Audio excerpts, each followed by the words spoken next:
परम शांति बापूजी। बापूजी, आज हमें आप ये बताइए कि हमारा जो कारण शरीर है, जो कॉजल बॉडी है, वो चार्ज कैसे हो सकती है, पॉजिटिव पावर से या परम तत्व से? अभी एक्चुअली तो पहले ये समझना पड़ेगा कारण शरीर है क्या। हम्म। पहले समझो कि जैसे जब भगवान शिव ने, इस ब्रह्मांड के मालिक ने, हम्म। ब्रह्मा द्वारा जब पहले पहले जो रचना की गई वो फरिश्ताओं की दुनिया थी। हम्म। और फरिश्ताओं का कारण शरीर होता था। ओके। और वो फरिश्ताओं का कारण शरीर माना परम तत्वों का था। कारण शरीर माना परम तत्व, माना परम आकाश, परम वायु, परम अग्नि, 3 तत्वों का था। परम 3 तत्व जो थे। और धीरे धीरे वो कारण शरीर पर धीरे धीरे धीरे संकल्पों द्वारा सृष्टि बनाते गए। वो फरिश्ता भी देवता बने। तो देवताओं का सूक्ष्म शरीर होता है। ओके। तो वो नीचे आए तो कारण शरीर ऊपर 3 तत्वों का लेप लग गया। और फरिश्ता से देवता बने। और देवता भी जब धीरे धीरे धीरे उसकी आत्मा की एनर्जी वेस्ट होती गई तो वो देवता मनुष्य बन गए। तो उसका शरीर पहले कारण शरीर पर सूक्ष्म लेप लगा 3 तत्वों का, फिर अब 5 तत्वों का लेप लगा। इसलिए हर कोई मनुष्य के अंदर कारण शरीर है।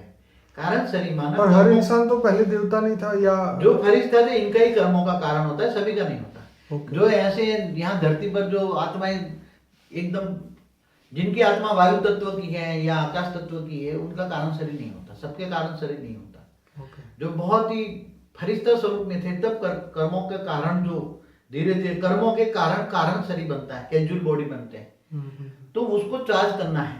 आज मनुष्य के अंदर ये ज्ञान नहीं है कि हम हमारे विकर्म विनाश, कारण शरीर में विकर्म होता है। विकर्म रिकॉर्ड कहाँ होता है? कारण शरीर में। जैसे आत्मा में रिकॉर्ड होता है, मगर आत्मा कारण शरीर बनाता है। जब मनुष्य मर जाता है तो उसका सूक्ष्म शरीर के अंदर कारण शरीर साथ में जाता है। इसलिए कर्मों के कारण इधर उधर भटकता रहता है, मगर उसको ज्ञान नहीं होता कि हम कारण शरीर को चार्ज करते विकर्म विनाश कैसे करें। कारण शरीर चार्ज करना माना विकर्म विनाश करें। तो उसको आत्मा को पावर चाहिए। अब आत्मा को पावर कहाँ से मिलेगी? अब किसी देवी देवता के पास तो आज इतने किसी के पास पावर नहीं है कि जो उसको याद करे, योग लगाए, उससे कनेक्शन जोड़े और उससे पावर ले। पावर हाउस से कनेक्शन जोड़ो तो पावर आएगा आत्मा में। अब तुम इस ब्रह्मांड के शिव निराकार को याद करोगे या महाशिव को याद करोगे तो उनके पास पावर है, बाकी किसी के पास पावर नहीं है। इस ब्रह्मांड का शिव निराकार को तुम याद करो परम धाम में। तो जो लोग भक्ति करते हैं मंदिर में, सुबह शाम आते जाते हैं, आप देख लो मरने के बाद भी क्या होता है। भूतों के अड्डे लगे पड़े घर घर में। आप दुनिया में देखो, चैनलों पे आ रहे हैं सब।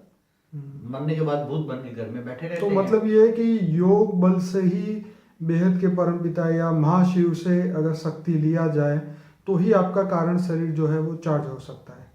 एक साधारण रीति समझो कि तुम्हारे अंदर, आत्मा के अंदर पाप का ढेर जमा हो गया।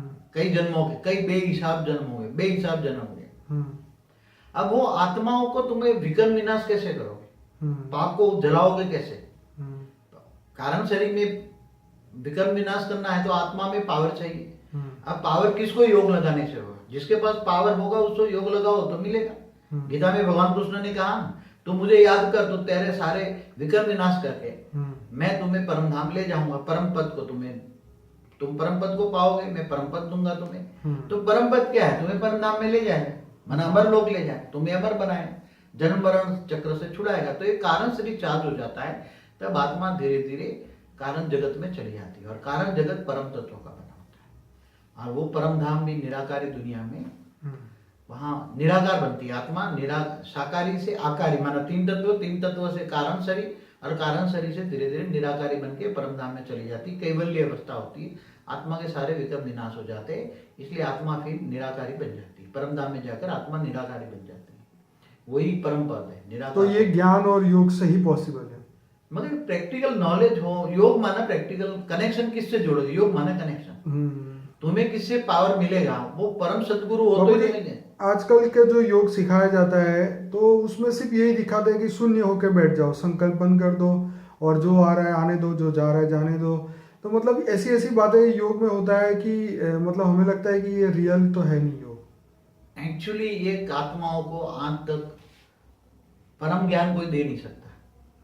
सभी जो दे रहे हैं, जो भी दे रहे हैं, या योग सिखा रहे हैं, या तो एक देह का योग सिखा रहे हैं जिनको एक्सरसाइज कहते हैं। हाँ, वो तो बाबा। दूसरा कोई ज्यादा ज्यादा आत्मज्ञान सिखाता है कि मैं आत्मा हूँ, यहाँ तक लाते हैं आत्मा।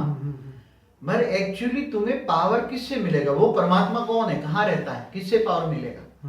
इस ब्रह्मांड का परमात्मा शिव बता देते हैं, मगर शिव का एक्यूरेट रूप नहीं बताते ना, कि वो परमधाम में, हमारे ब्रह्मांड के परमधाम में रहता है, वो निराकार है, परम प्रकाश में है, परम लाइट है।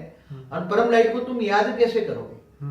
योग की सही विधि पता ना होने के कारण, और जो सिखाने वाले उनको भी कुछ नॉलेज नहीं है। तो तुम एक्यूरेट योग की विधि सिखाएं तो आत्माओं को योग की सही विधि हो, तो अपना आत्मा का पिता परम पिता को याद करें, तो शिव निराकार को याद करें। शिव निराकार को याद करने से पावर आएगी, आत्मा में कारण से रिचार्ज होगा और आत्मा धीरे धीरे आत्मा जीव से शिव बन जाएगा।